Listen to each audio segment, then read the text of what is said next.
proyek Israel tuh proyek kolonial Barat strategis. Para pejuang Hamas tuh ngumpetnya di mana sih? Nah, Itu ini. kayak hantu yang nggak bisa dilihat dan nggak bisa dilacak. Padahal Gaza kan nggak seluas Indonesia ya. Ya. Apakah Boat of Peace ini adalah chapter terakhir dari tanda-tanda mereka ketidakmampuan Barat menguasai Palestina? To the point aja. Indonesia di mata Trump sama Netanyahu atau orang-orang elit Israel tuh sangat penting, strategis ya Indonesia itu. Sangat penting. Memang kan di antara deal-dealnya Board of Peace atau sejenisnya sebelumnya itu ya. Itu di antara itu harus melibatkan Indonesia. Ini jawaban saya terhadap pertanyaan tadi ya. Oke. Sepenting apa sih Indonesia itu? Memang ini permintaan eksklusif Israel.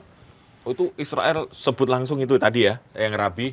Yang Rabi Tentang satu. negara. Dan Netanyahu juga beberapa kali sebut Indonesia ya. Ya. Memang gini. Arab Saudi, kemudian negara-negara teluk lainnya, mereka semua sudah nggak sanggup lagi menjaga citra Israel nih. Ya. Terkait gerbong normalisasi yang berjalan cepat gitu kan. Oke. Kenapa? Karena masih ada netizen Indonesia, itu masalahnya. Oke. Jadi mereka itu serius, itu mereka berpikir selama Indonesia ini tidak dijinakkan masalah normalisasi, Susah. kita mau bayar triliunan dolar pun nggak akan bisa kita menghilangkan isu Palestina. Berarti menang banyak dong ini, Donald Trump sama Ya iya. CS-nya. Ini bagi mereka keuntungan besar ketika Indonesia sudah dempet terus dengan mereka, ini sudah lampu hijau yang harus kita waspadai. Tapi begini juga, Mas Hussein, ada yang optimis nih. Ini kan mungkin pandangan optimis juga perlu kita uji juga nih. Ada yang optimis bahwa kita masuk ke dalam itu untuk menjaga nilai-nilai bahwa kita membela Palestina. Gitu. Biar nggak melenceng gitu Biar maksudnya. nggak melenceng, ya nggak tahu lah dari board itu Karena faktanya board ini ada atau nggak ada di Indonesia pasti akan jadi. kan jadi. Meskipun juga Indonesia tadi kalau dilihat, oh memang diperlukan ternyata Ya. untuk sebagai label halal lah ya. Label halal. Legitimasi. Nah, ini gimana kalau Bang Hussein? Misalnya kita berjuang dari dalam deh, dari luar kan udah sering teriak sering gitu ya. Nah, gini, Nah. yang dari luar biar urusan Gaza aja, kita dari dalam. Gimana Mas Hussein? Iya, jadi pertama kita apresiasi juga ya Pak Prabowo. Oke. Ya terlepas pandangan-pandangan yang tidak setuju. Tapi saya yakin niatnya baik, gitu kan. Dan saya tahu Pak Prabowo ini termasuk orang yang paling mudah tersentuh kalau sudah bicara Gaza itu. Mudah tersentuh sekali. Oke. Namun tetap itu bukan pembenaran absolut untuk beliau mengambil keputusan sesimpel itu ya. Oke, ini niatnya bagus. Tapi paling tidak jangan lupa dalam edisi genosida ini ada pelaku, ada korban gitu ya. Kalaupun ikut Board of Peace paling enggak jangan melupakan ada pelaku yang harus ditindak juga gitu loh. Oke. Ada nama yang harus dibawa juga untuk diadili. Iya. Nah itu biar fair gitu loh. Kalau emang serius ingin bicara perdamaian, jangan lupa tidak hanya bicara masalah mengembalikan merekonstruksi Gaza, tapi mengadili pelaku itu juga penting. Makanya kalau emang pemerintah serius ya ingin menunjukkan kepada kita bahwa kami juga ini sedang bergerak untuk Gaza, ya udah bergerak di dua lini ini juga dong. Sampai sekarang belum ada kecaman-kecaman apapun, ya. Apalagi ini malah duduk berdampingan dengan pelaku genosidanya. Perdamaian macam apa yang akan terjadi kalau seperti ini? Padahal udah ada keputusan pengadilan. Apalagi sudah dikeluarkan oleh putusan internasional. Iya kan, mahkamah internasional. Iya, harusnya itu menjadi fondasi kan, menjadi landasan untuk kita. Dan itu tidak bisa diputihkan hanya karena Board of Peace ini ya. Iya, makanya ini gambaran saya ya, di antara keputusan cerdasnya Anwar Ibrahim nggak mau hadir, dia nggak mau ada satu panggung dengan para penjahat-penjahat itu gitu kan, akhirnya nggak hadir gitu ya. Atau misalnya Erdogan yang tidak juga nggak hadir ya. Sama Raja Yordania nggak hadir. Nah kan, Menteri Luar Negerinya. Mereka ini. setuju tapi mereka nggak mau hadir ya. Iya, mereka nggak mau satu frame dengan para penjahat-penjahat itu kan, apa jadinya? Iya. Apa kata dunia? Ya kita jadi di sisi kejahatan itu kan. Mungkin Pak Prabowo saya ketemu beliau dulu nih sebelum berangkat kemarin. Ya, Mestinya. pernah dipanggil ke istana nggak Mas? Belum pernah. Kayaknya perlu ya sebelum mengambil keputusan tentang Palestina perlu dipanggil nih. Mas. Ya minimal ada dialog lah ya dengan para orang-orang masyarakat kita yang begitu concern terhadap perjuangan Palestina. Mas, kalau ada yang mengatakan, saya nggak tahu siapa yang ngomong ya, cuman perdamaian itu akan tercipta kalau kepentingan pengakuan keselamatan Israel juga mesti dilindungi. Saya nggak tahu siapa yang ngomong tuh, cuma ada lah yang ngomong. Iya. Kayak nggak asing ya. Kayak nggak asing gitu ya. Kayak nggak asing gitu kalimat itu. Nggak usah disebut deh itu. Anunya aja, dikomentari. Iya, dikomentari aja omongan itu. Nah itu karena banyak orang mengkritisi, banyak orang menyayangkan kok begitu gitu maksudnya. Iya. Ada Jadi, orang merampok rumah kita, membunuh, kemudian ketua RT-nya datang, terus RT-nya ngomong begini, ya udah kita damai ya, yang penting perampok ini mesti dilindungi kepentingannya. Dilindungi keamanannya. Ya, gimana Gitu. Mas? apa yang gimana? Ya, itu pun sudah menjawab sebetulnya. Ini falasi, logika falasi ya. Oke. Siapa yang agresif, siapa yang dilindungi kan? Gitu Iya. loh. Kecuali kalau maksud melindungi itu di penjara, nah itu juga benar tuh. Ya. Ya. Jadi ada dua pihak, dua sisi yang memang ditegakkan ya. Iya. Jangan sampai orang yang melakukan kejahatan justru dilindungi. Dia dilindungi, tapi Iya. korbannya malah tidak dilindungi. Dalam 2 tahun terakhir ini Israel nyerang berapa negara? Suriah, Iya. Lebanon, Iran, Yaman, Qatar, Ya. Tunisia. Lah, kok malah dia yang dilindungi? Gimana dengan hak-hak para korban yang diserang itu? Ya. Ya, lagi-lagi itulah perlunya diskusi sebelum berstatement. Ya. Harus ada angka-angka yang dibaca, data-data yang dibaca gitu ya. Ya minimal Menteri Luar Negeri harus ngobrol lah dengan banyak stakeholder ya. Indonesia kan tidak hanya sesimpel yang dibayangkan. Jadi Indeed. harus banyak ngobrol dengan elemen masyarakat terutama ya. Ya. Mestinya gitu. Mas, reaksi masyarakat ini beragam dengan sekarang.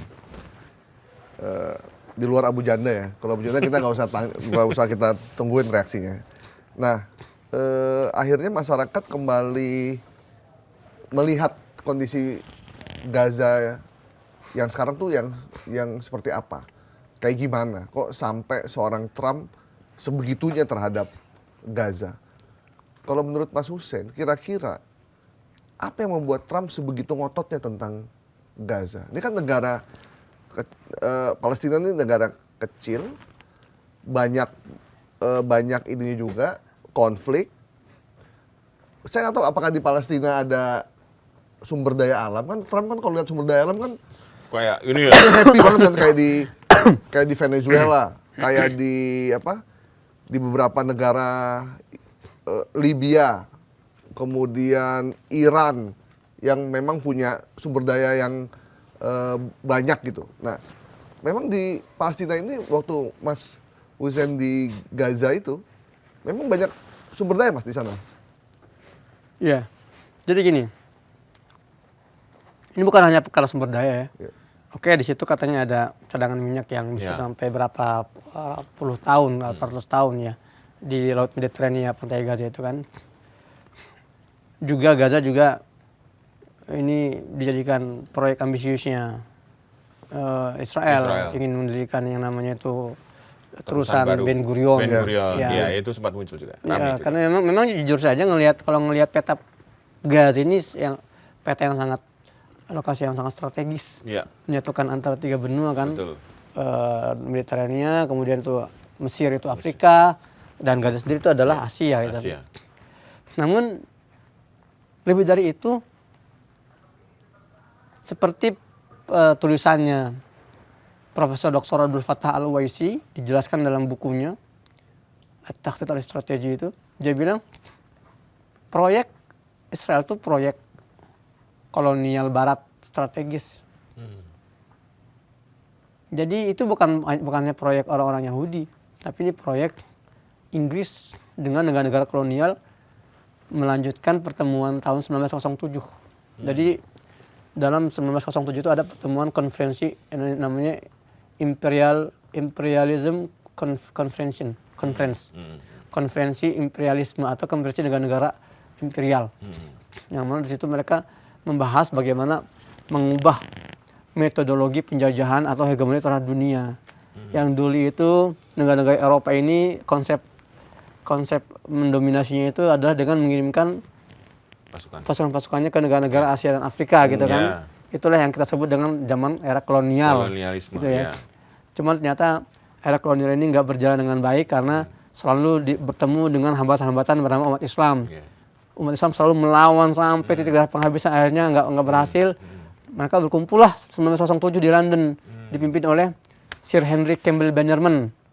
Mereka itu mendatangkan para pemikir strategis mereka, ahli ekonomi mereka, ahli fisika mereka untuk membahas bagaimana ke depannya nih.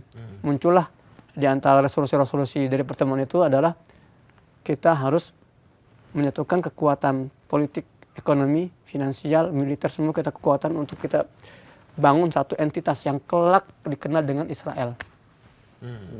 Nah, ini proyek si Campbell Bannerman ini bertemu dengan ide Zionisme milik Theodor Herzl yang saat itu sudah mati dan digantikan namanya oleh Chaim Weizmann. Bertemulah tukang kali kong nih, oke, kami orang-orang Yahudi siap untuk menjadi perwakilan itu. Kalian akan backup kami. Ada di Dilan. Makanya itulah kenapa ketika Tufan al-Aqsa terpecah, Gaza melawan Israel, dan Israel hampir kolaps, hampir hancur. Yang membackup itu kan dari berbagai negara-negara Eropa. Karena di Dilan itu. Nah, jadi masalah Palestina ini ya ini masalah kalau bahasanya Aznar, ya, Jose Maria Aznar, Perdana Menteri Spanyol tahun 2010 dia mengatakan support Israel because if Israel goes down, we all go down. Kita semua harus dukung Israel nih, karena kalau Israel itu runtuh, maka Barat ini akan Eropa runtuh. akan runtuh juga. Akan runtuh. Maka ini kalau kata Samuel Philip Huntington ini adalah clash of civilization, pertempuran peradaban. Nah, jadi sevital itu. Maka kehancuran Israel itu akan bersama dengan kehancuran peradaban Barat. Itu yang tidak diinginkan oleh Barat. Maka mereka berusaha membackup gerakan Zionisme ini agar untuk menjaga hegemoni dan peradaban Barat mereka. Jadi menguasai dunia dengan menguasai Wilayah itu. Palestina. Iya. Oke, itu memang jadi keyakinan mereka ya. Karena strategisnya dan itu fakta empiris sejarah itu. Kalau kita lihat bagaimana sebuah imperium dikatakan pada puncaknya itu ketika menguasai wilayah itu, baik itu Imperium Romawi, Persia, Yunani kuno sebagainya. Ketika menguasai Palestina. Menguasai Palestina. Itu sejarah sudah membuktikan itu. Ya, seperti itu. Jadi kenapa lebih sulit? Kenapa begitu mudah menculik presiden Venezuela dan istrinya Venezuela negara berdaulat dibanding mengalahkan Gaza. Warga Gaza. Membebaskan satu tentara Israel pun nggak bisa tuh. Iya. Di Gaza itu kan ada ratusan tentara Israel kan. Iya. Ratusan tentara, nggak bisa satu pun kan yang bisa diselamatkan oleh Amerika dengan semua kemampuannya. 2 tahun loh. Nah, ini Venezuela cuma satu malam. Diambil pimpinan tertingginya. Mas, banyak yang nanya, itu sebenarnya para pejuang Hamas tuh ngumpetnya di mana sih? Nah, itu kayak hantu yang nggak bisa dilihat dan nggak bisa dilacak. Padahal Gaza kan nggak seluas Indonesia ya. Iya. Dia satu daratan biasa aja kan. Iya. Teknologi mereka kan canggih-canggih dengan satelit segala kita macam. nyebutnya teknologi terowongan militer. Di Gaza itu ada 2 jenis terowongan komersil yang menghubungkan antara Mesir dengan Gaza yang selama ini untuk keluar masuk barang kebutuhan, dan terowongan komersil ini sudah hancur ketika masa Sisi berkuasa, Abdul Fattah Sisi. Sudah dihancurkan, sudah ditenggelamkan. Tinggallah terowongan militer. Inilah yang menjadi kekuatan taktis para pejuang Gaza. Kalau nggak ada terowongan militer, Gaza sudah nggak akan bertahan. Dan bagaimana membangun kekuatan terowongan militer itu, wah ini sesuatu yang mind blowing situ. Situ kaitan dengan Al-Quran situ. Ya, sedikit aja gambarannya. Gaza dengan semua keterbatasan yang mereka miliki, mereka membuat terowongan tuh 30 meter ke bawah. 30 meter? Iya. Di sini atasnya kan cuma 4 meter kan ya? Iya. Mereka 30 meter terus tinggi apa ya? Waduh. Sampai bawah. Dan jangan lupa ketika bicara 30 meter berarti mereka bicara sistem pernapasan yang modern tuh. Ya, bagaimana untuk mengaturnya, karena kan orang akan mati tuh. Ya. Sampai bawah itu mereka buat tunnel. Itu bisa ratusan kilometer itu. Itu bisa kemana-mana ya. Iya, terus ntar ada beberapa tingkat. Udah Itu kayak pakai apa munculnya? Nah, di situ pertanyaan pentingnya itu. Disitulah kekuatan Gaza itu nggak bisa ditandingi karena ada kecerdasan, kejeniusan dan kegigihan di situ. Iya, memang nggak bisa Nggak bisa dihitung pakai dilogikakan tadi logika ya. belum. Iya. Tapi kalau sekarang kan tokoh-tokoh Hamas kan sebagian udah meninggal ya. Ini apakah mereka juga melakukan regenerasi atau gimana? Yang terakhir kan jubirnya Ya. Abu Ubaidah. Abu Ubaidah. Iya. Nah, itu gimana sekarang kalau mereka Mereka jangan kan sekarang ya, ketika perang berlangsung pun ada regenerasi, kaderisasi. lanjut ya? Iya. Ketika perang berlangsung nih, itu ada berapa ratus anak-anak muda yang langsung dilatih, langsung menggantikan para personel yang sudah syahid gugur. yang udah syahid? Jadi sekarang pun mesti ada pimpinannya lagi. Iya, pasti. Oke. Meskipun belum dideteksi sama Belum diumumkan Israel. pula. Belum diumumkan juga. Oke. Jadi benar ya kalau ada yang bilang yang logika, ya ternyata nggak bisa juga kalau ya Nggak bisa dilogikakan. nggak bisa dilogikakan karena memang kondisinya sangat berbeda dengan kondisi negara lain pada umumnya. Oke, terakhir. Mas ada pertanyaan? Terakhir. Saya penasaran nih. Apakah Boat of Peace ini adalah chapter terakhir dari tanda-tanda mereka ketidakmampuan Barat menguasai Palestina? Kalau menurut keyakinan Mas Sejauh ini Husan. ya. Sekali lagi saya ingin jelaskan ya, ini bukan ide baru, ini ide Oke, lama. iya, ya. Ide lama yang akhirnya Meskipun sekarang baru diwujudkan. baru Oke. wujud lagi setelah mereka mentok, Oke. itu saya bilang Ya, mentok kan tadi? Mentok, Ya, oke. Jadi kalau saya boleh analogikan itu apa ya? Sebetulnya selama ini Donald Trump itu sudah mengajak yang lain untuk ikut untuk melanggengkan agenda dia di Gaza kan. Cuman karena Iya. saat itu pergerakan senjata, darah-darah banyak yang nggak mau. Akhirnya dia sekarang Pakai cara membungkus dengan oke. investasi seperti ini ya. Iya. Orang dia banyak yang mau nih. Iya. Meskipun sebetulnya sama aja tujuannya itu mencabut kedaulatan yang dimiliki oleh warga Gaza Iya. dan menguasai Gaza sepenuhnya gitu Iya. ya. Dan saya merasa saya ini juga akan gagal. Akan gagal. Ya selama tuntutan warga Gaza nggak dipenuhi. Oke. Yaitu apa? Mereka tetap memegang senjata. Itulah karena sekali lagi warga Gaza hanya peduli pada satu hal, yaitu tuntutan mereka agar mereka itu bisa memiliki kekuatan yang berdikari. Meskipun apa istilahnya kuantitasnya itu ya apapun itu, tapi mereka harus memiliki suatu pegangan agar mereka bisa berjuang dan tidak mengandalkan yang lain seperti itu. Kalau ini bisa diakomodir, ya bisa jadi Board of Peace jalan. Tapi kalau tidak, Kalau tidak ya ini, akan mentok lagi ya untuk kesekian kalinya. nggak akan berujung. Oke.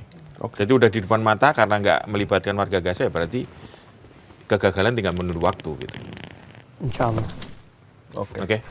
Baik, Mas Husen terima kasih banyak waktunya. Ya sama-sama. Semoga sehat-sehat terus. Mohon maaf lagi sakit tapi kita ganggu karena ini kita urgent juga nih untuk bahas soal Gaza. Demikian Sobat Sindo, to the point kita pada kali ini. Sampai ketemu di to the point minggu depan. Bye-bye. Baik.